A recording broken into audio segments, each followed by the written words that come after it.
இன்னைக்கு நம்ம கிச்சனில் சப்பாத்தி பண்ண போகிறோம். சப்பாத்தினா வெறும் சப்பாத்தி கிடையாது, சிக்கன் கீமா சப்பாத்தி பண்ண போகிறோம்.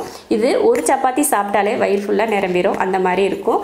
அதே போல் சைடிஷ் எதுவுமே தேவையில்லை, வெறும் சப்பாத்தியை மட்டுமே சாப்பிட்டுக்கலாம். அந்தளவுக்கு எந்த சைடிஷும் இல்லாமல் சாப்பிட்ற அளவுக்கு ஒரு சப்பாத்தி இது. அந்த சப்பாத்தி எப்படி பண்ணலாம் அப்படின்றத இப்போ பார்க்கலாம். கீமா சப்பாத்தி பண்ணுறதுக்கு 1/2 கிலோ கோதுமை மாவு எடுத்திருக்கேன். மாவு பிசைஞ்சிக்கலாம். உப்பு போட்டுக்கலாம், தேவையான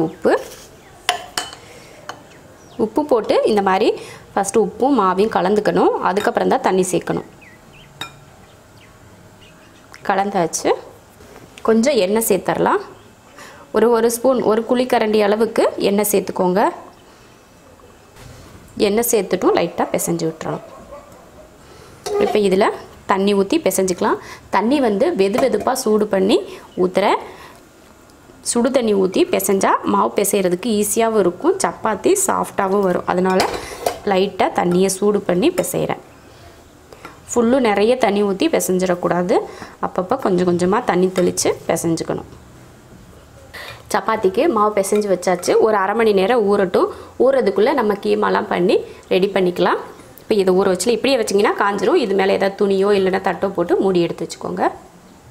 300 கிராம் எலும்பில்லாத சிக்கனாக எடுத்து வச்சுருக்கேன். எலும்போட போட்டிங்கன்னா அரைக்க முடியாது, அதனால எலும்பு இல்லாமல் எடுத்துக்கோங்க. அதே போல் இது சிக்கனுக்கு பதில் நம்ம மட்டன் கூட சேர்த்துக்கலாம். நம்ம வீட்டில் பசங்க மட்டன் அந்தளவுக்கு விரும்பி சாப்பிட மாட்டாங்க, சிக்கன் தான் விரும்பி சாப்பிட்றாங்க. அதனால நான் சிக்கனில் செய்கிறேன். உங்களுக்கு மட்டனில் செய்கிறதுனா செஞ்சுக்கலாம். இதே மெத்தடில் மட்டனில் செய்யலாம். இப்போ இது 300 கிராம் சிக்கனை க்ளீன் பண்ணி எடுத்து வச்சுருக்கேன். அதை ஒரு மிக்ஸி ஜாரில் மாற்றிக்கலாம்.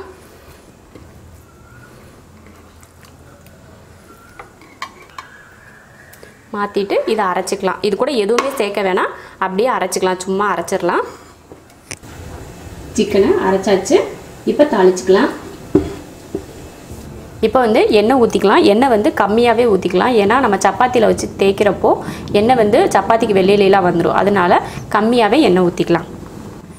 எண்ணெய் காஞ்சிருச்சு.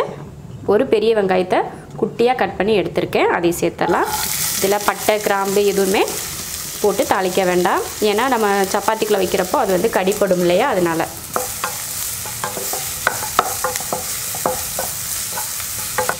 இந்த மாதிரி குட்டி குட்டியாக தான் சேர்த்துக்கணும். அப்போ தான் வெங்காயம் வதங்கி நம்ம கீமாவோட சேர்ந்து வர்றதுக்கு கரெக்டாக இருக்கும். பெருசாக நீல வாக்கில் போட்டோம் அப்படின்னா வெங்காயம் நீளமாக தெரியும் இல்லையா, அதனால தான் பொடியாக கட் பண்ணி போடணும். வெங்காயம் இந்த அளவுக்கு வதங்கினா போதும், ரொம்ப ப்ரௌனாக வதங்க தேவையில்லை. வெங்காயம் வதங்கினதுமே இஞ்சி பூண்டு பேஸ்ட் 1 ஸ்பூன் சேர்த்துக்கலாம்.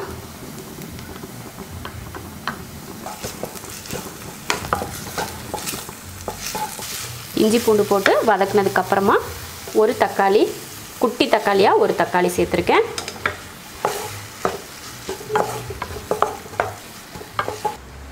அரை ஸ்பூன் மிளகாத்தூள்,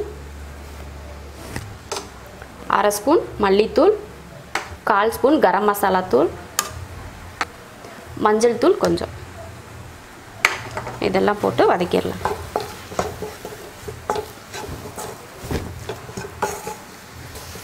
இதை வதக்கியாச்சு.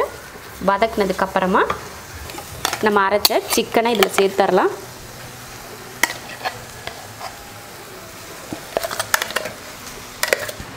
சிக்கனை சேர்த்து நல்லா கலந்து விட்டுறலாம். இதில் தண்ணியெல்லாம் நம்ம சேர்க்கவே தேவையில்லை, ஏன்னா நம்ம சிக்கனில் தண்ணி விட்டே வேகும். அதனால் தண்ணியெல்லாம் சேர்த்துற வேண்டாம். இப்போ தண்ணி இல்லாத மாதிரி தான் தெரியும். நம்ம மசாலாம் போட்டு கலந்து வேக வைக்கிறப்போ தண்ணி விட்டு வேகும்.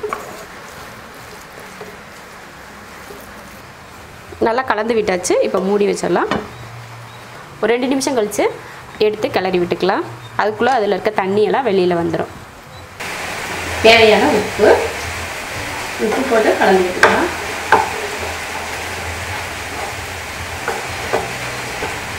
இது கூட பச்சை மிளகாய் அதிகமாக காரம் வேணும் அப்படின்னா நீங்கள் பச்சை மிளகாய் கூட இது கூட சேர்த்துக்கலாம்.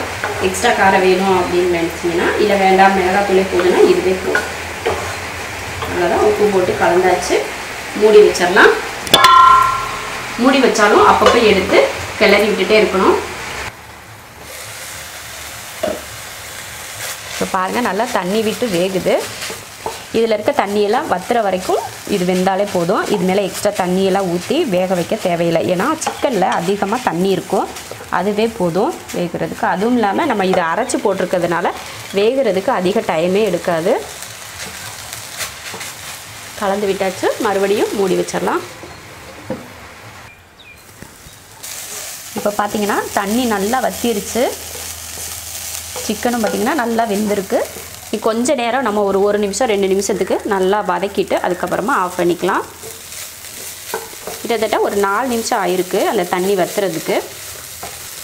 தண்ணி இல்லாமல் வதக்கிக்கணும். அப்போ தான் நம்ம சப்பாத்தியில் வச்சு உருண்டை பிடிக்கிறப்போ அது வந்து தண்ணியோ அந்த எண்ணெயோ வெளியில் வராமல் இருக்கும். அதுக்காக தான் நல்லா ட்ரையாக வறுத்துக்கணும். நல்லா தண்ணியெல்லாம் வற்றி நல்லா வதங்கிருச்சு. இப்போ இதில் கொஞ்சம் மல்லித்தலையும் கருவேப்பிலையும் சேர்த்துடலாம். போட்டு அதையும் கலந்துடலாம். அவ்வளோதான். இப்போ அடுப்பை ஆஃப் பண்ணிடலாம். அடுப்பை ஆஃப் பண்ணியாச்சு. இது நல்லா ஆறட்டும். ஆறினதுக்கப்புறமா நம்ம சப்பாத்தியில் வச்சு தேய்ச்சிக்கலாம். நல்லா ஆறிடுச்சு. இப்போ சப்பாத்தியில் வச்சு தேய்ச்சிக்கலாம். சப்பாத்திக்கு மாவு பிசைஞ்சு வச்சு 1/2 மணி நேரம் ஆயிடுச்சு. அது நல்லா ஊறி இருக்குது. கீமா பார்த்திங்கன்னா ரெடியாகி அதுவும் நல்லா ஆறிடுச்சு. இப்போ சப்பாத்தி தேய்ச்சிக்கலாம்.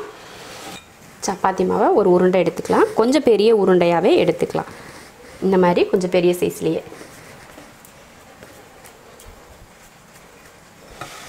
எப்போவும் நம்ம சப்பாத்தி தேய்க்கிற மாதிரி கீழே மாவு போட்டு தேய்ச்சிக்கலாம். இந்த அளவுக்கு தேய்ச்சிட்டு இதுக்குள்ளே நம்ம கீமா வச்சிடலாம்.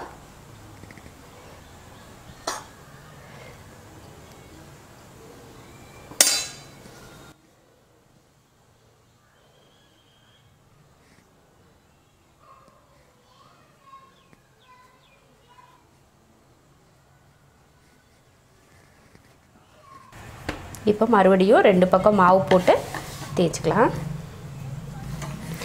லைட்டாக மெதுவாக தேய்க்கணும். ரொம்ப அழுத்தி தேய்ச்சிட்டிங்கன்னா நம்ம வச்சுருக்க ஃபில்லிங் வந்து வெளியில் வந்துடும். அதனால் பார்த்து அப்படியே மெதுவாக சாஃப்டாக தேய்க்கணும். 2 பக்கம் மாற்றி மாற்றி போட்டு தேய்க்கணும். ஒரே பக்கமாக தேய்ச்சிடக்கூடாது.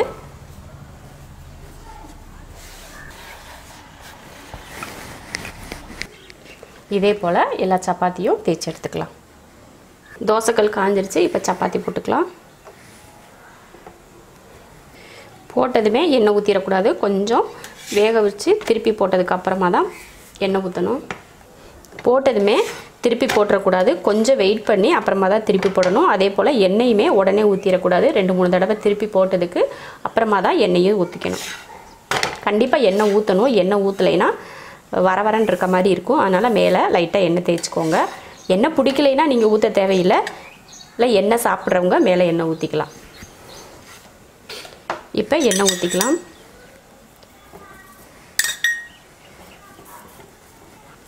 உள்ளே சிக்கன் இருக்கிறதுனால மேலே கொஞ்சம் எண்ணெய் இருந்தால் நல்லாயிருக்கும். ஏன்னா நம்ம சிக்கனுக்கு வந்து அதிக எண்ணெய் சேர்த்துக்கல, கம்மியாக தான் சேர்த்துக்கிட்டோம். அதனால் மேலே கொஞ்சம் எண்ணெய் தடவிக்கோங்க. 2 பக்கமும் மாற்றி மாற்றி.